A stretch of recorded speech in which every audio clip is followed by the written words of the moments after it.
Go. Hi Larry, this is for you, and it's for all my other customers who need to talk to installers about putting our windows in and describing the differences between this and putting in a traditional window, and there's not much difference. You need to convey that to them, and hopefully this video will help do that as well. So let me just start with showing you what you have now if you have a traditional window setup. Now a lot of my customers have vinyl windows, and they're just a pocket window that fit in. But this is what a traditional window looks like, and if you're trying to take that out and put ours in, this is how it works. First of all, you remove the interior stop, which is what keeps the lower sash from falling into the house, and that is usually attached with just some brad nails or some, if they've been there for 100 years, some iron nails probably. So pop that off. It's always nice to cut the paint, if you've got a paint coat on there, with the utility knife first so that it doesn't chip out when you go to take it off.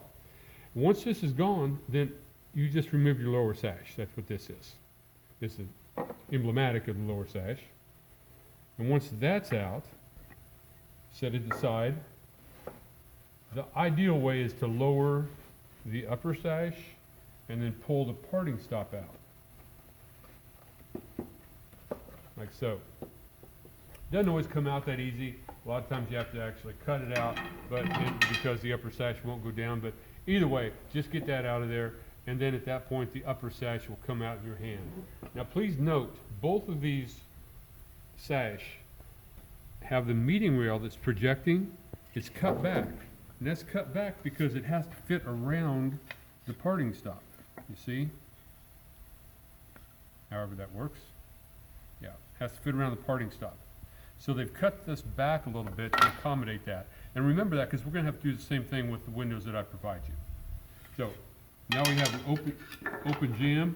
There's your blind stop. It keeps the upper sash from falling out, your exterior casing, your interior casing. And ignore the hole for now. We'll talk about that later. You don't have one. Yours is up here for your balance. Okay, now when we go to put everything back together, the first step is to take the bottom sash and just set it in on the sill as it naturally, just let it rest there. That's where it's going to set, and that's where we want to keep it. Once you do that, I want you to mark right underneath that meeting wheel, because this portion right here is the same as the underside of your upper sash. That is the length of your upper sash. That's where it's going to land. And now that we know that, then we can take our stop, upper sash stop, and put in here.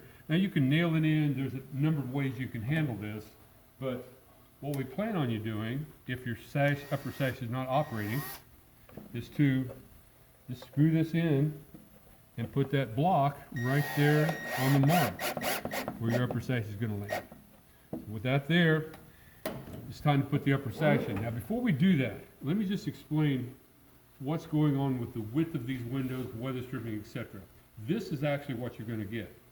This weather stripping is superior to anything else out there, and one of the reasons we and everyone else likes it for this function is because you have over 1/4 inch of play on each side of the window for you to have mismeasured.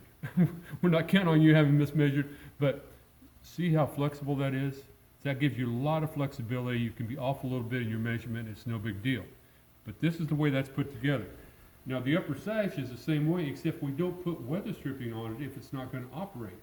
But yet, it's 1/4 inch narrower than the jamb on both sides.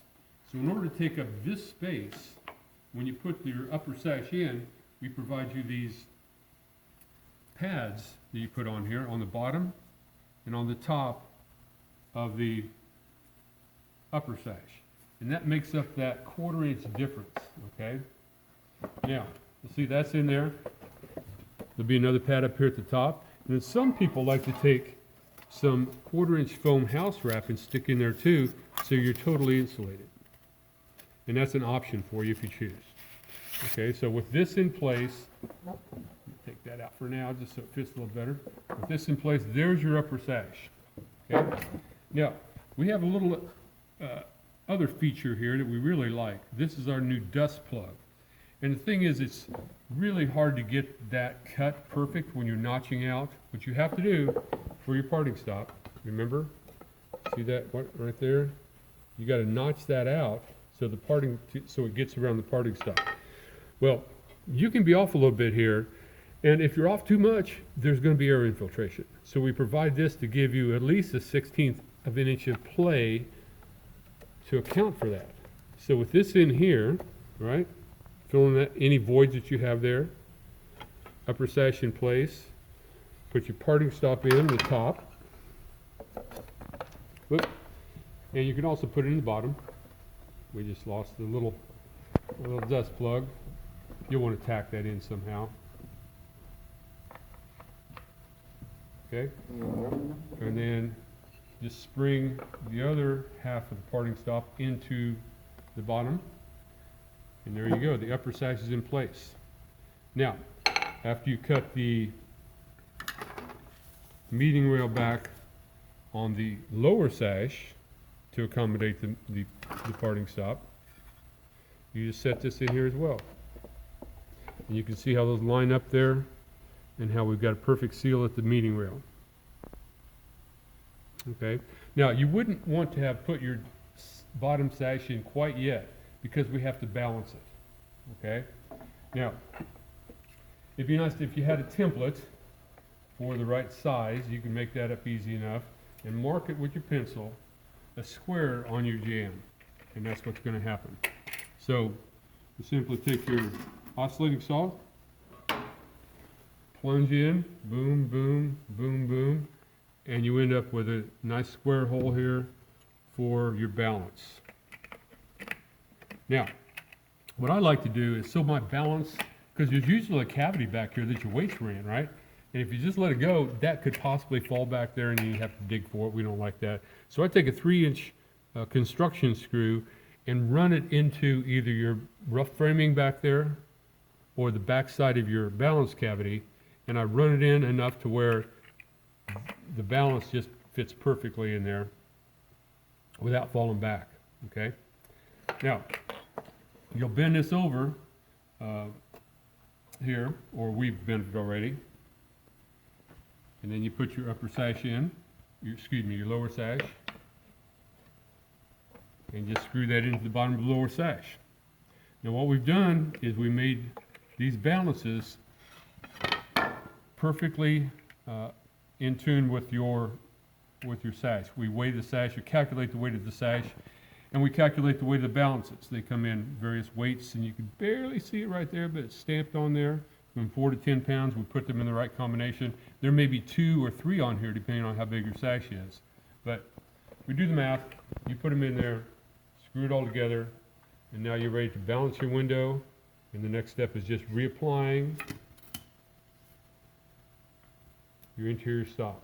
And what we like to do is use a credit card or something about that thin and force it, put a card in there, force it all together, tack it in, then pull the card out, and you'll have just the right amount of compression. If you'll notice, these weather strippings here are just a tad proud of the face of the sash.